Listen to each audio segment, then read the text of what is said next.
Our Kelly yields to no man, not in fighting nor in drink, and will have a redhead on her back before she twice could think. But of all his foes in battles none has ever been so hard as the fighting, drinking redhead who gave him his just reward.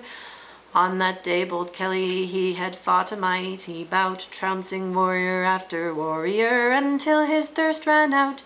He strode into the tavern, down him cider 6 or 8, before he spied the figure who was sitting on his right. She was tall and lovely, and her hair hung to her thighs, flaming red as copper, and her mien was none too wise. Oh ho, thought Kelly, thinking he could have a splendid time. He sat himself beside her, ordered jugs of ale and wine.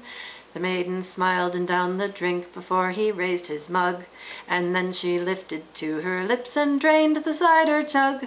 What luck, thought Kelly boldly, we shall both drink to her charms, until she grows so merry that she falls into my arms.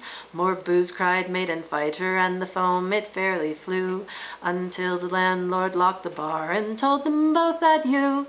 You've drunk as much as 20, though a maiden and a man.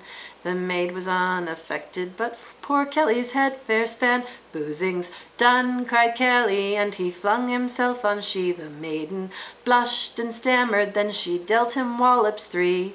It wasn't till he touched her that poor Kelly's face grew pale, when beneath her silken bodice he encountered shining mail.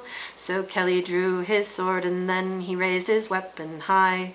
The maiden put her helmet on, to his challenge made reply. The two set to each other with more haste than was discreet.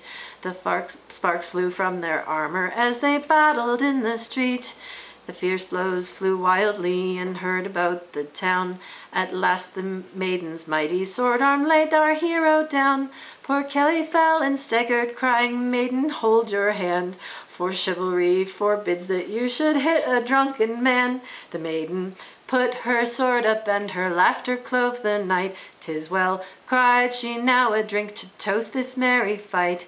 She hauled him to his feet and dragged him through the tavern door, and plied him well with cider until he could stand no more. When Kell awoke next morning, well, he was barely able to read the words above him carved into the tavern table. Thanks for the drink and fighting, and I hope you liked it too. I've told the tavern master he can charge the bill to you.